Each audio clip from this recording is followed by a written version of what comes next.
साथियों, आज बजट सत्र के प्रारंभ में मैं समृद्धि की देवी मां लक्ष्मी को प्रणाम करता हूं।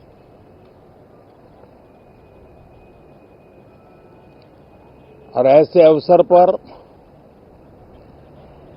सदियों से हमारे यहां मां लक्ष्मी का पुण्य स्मरण किया जाता है। सिद्धि बुद्धि प्रदे देवी, सिद्धि बुद्धि प्रदे देवी, भुक्ति मुक्ति प्रदायिनी, भुक्ति मुक्ति प्रदायिनी,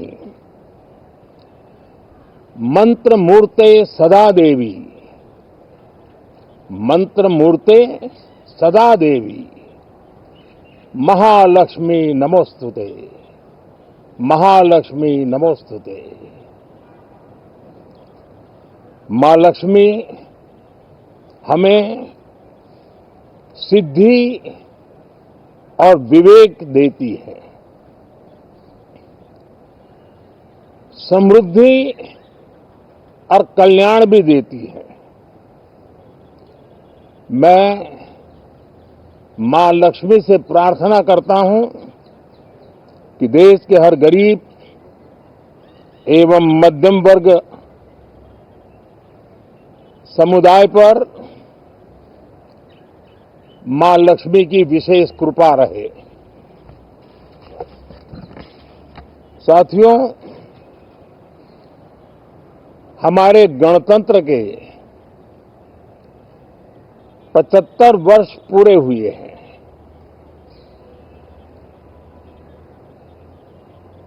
और ये हर देशवासी के लिए सर्वाधिक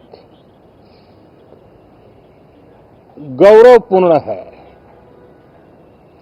और विश्व के लोकतांत्रिक जगत के लिए भी भारत का ये सामर्थ्य अपनी एक विशेष स्थान बनाता है। साथियों, ये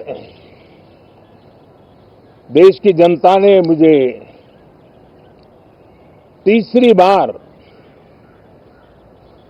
ये दायित्व दिया है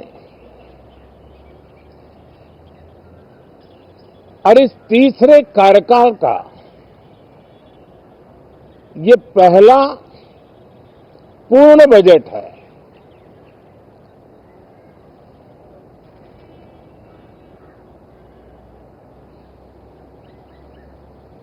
और मैं विश्वास से कह सकता हूं कि 2047 जब आजादी के 100 साल होंगे, विकसित भारत का जो संकल्प देश ने लिया है, ये बजट सत्र, ये बजट एक नया विश्वास पैदा करेगा, नई ऊर्जा देगा कि देश जब आजादी के 100 साल मनाएगा तब विकसित होकर रहेगा। 140 करोड़ देशवासी अपने सामूहिक प्रयास से इस संकल्प को परिपूर्ण करेंगे। तीसरे टर्म में हम मिशन मोड में देश को सर्वांगीण विकास की दिशा में, चाहे वो भौगोलिक रूप से हो, सामाजिक रूप से हो या आर्थिक भिन्न भिन्न स्तर के संदर्भ में हो, हम सर्वांगीण विकास के संकल्प को लेकर के मिशन मोड में आगे बढ़ते जा रहे हैं। इनोवेशन, इंक्लूजन और इन्वेस्टमेंट, ये लगातार हमारे आर्थिक गतिविधि के रोड मैप का आधार रहा है। इस सत्र में हमेशा की तरह कई ऐतिहासिक बिल पर सदन को चर्चा होगी और व्यापक मंथन के साथ वो राष्ट्र की ताकत बढ़ाने का काम करने वाला कानून बनेंगे।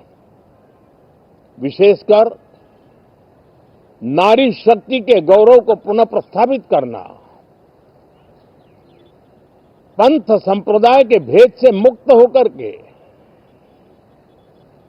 हर नारी को सम्मानपूर्ण जीवन मिले, उसको भी समान अधिकार मिले, उस दिशा में इस सत्र में कई महत्वपूर्ण निर्णय लिए जाएंगे। Reform, perform and transform. जब विकास की तेज गति को प्राप्त करना होता है तो सबसे ज्यादा बल रिफॉर्म पर रहता है। राज्य और केंद्र सरकार ने मिलकर के परफॉर्म करना होता है और जन भागीदारी से हम ट्रांसफॉर्मेशन देख सकते हैं।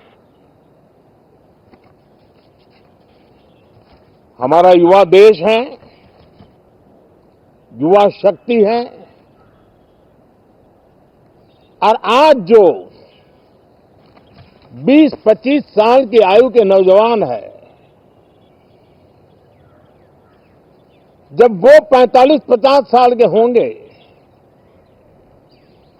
तब वो विकसित भारत का सबसे बड़े बेनिफिशियरी होने वाले हैं। उम्र के उस पड़ाव पे होंगे, नीति निर्धारण की व्यवस्थाओं में उस जगह पे बैठे होंगे कि वे गर्व के साथ आजादी के बाद जो शताब्दी शुरू होगी, एक विकसित भारत के साथ आगे बढ़ेंगे। और इसलिए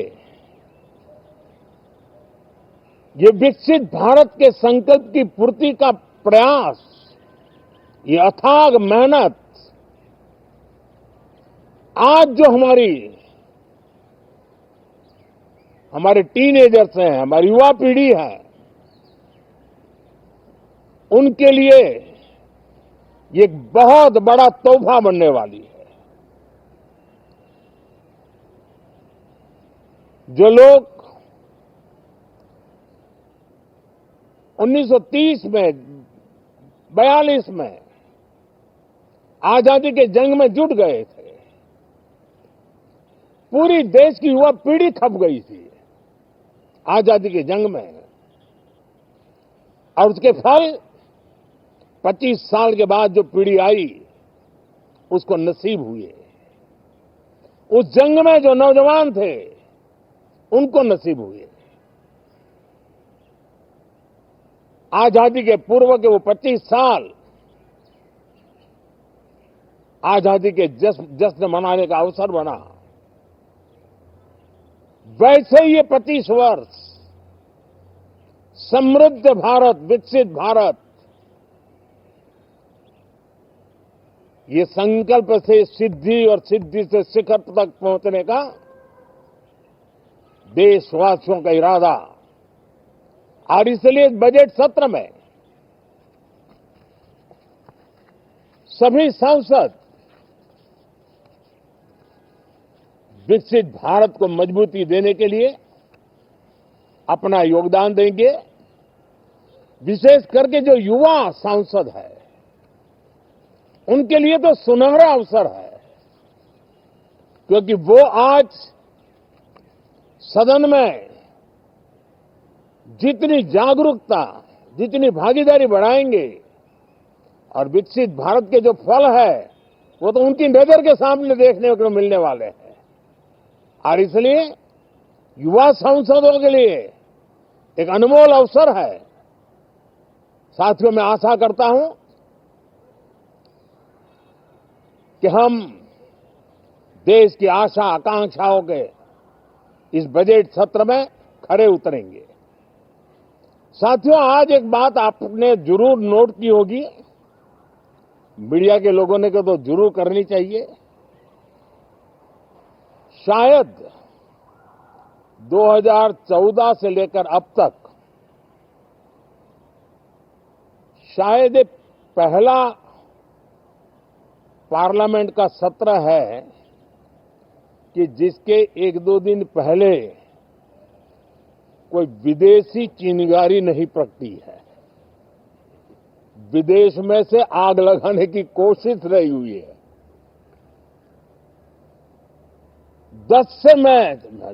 10 साल से यानी 14 से देख रहा हूं, हर सत्र के पहले शरारत करने के लिए लोग तैयार बैठते थे और यहां उसको हवा देने वालों की कोई कमी नहीं है। ये पहला सत्र मैं पिछले 10 साल के बाद देख रहा हूं कि जिसमें किसी भी विदेशी कोने से कोई चिंगारी नहीं हुई। साथियों, बहुत बहुत धन्यवाद।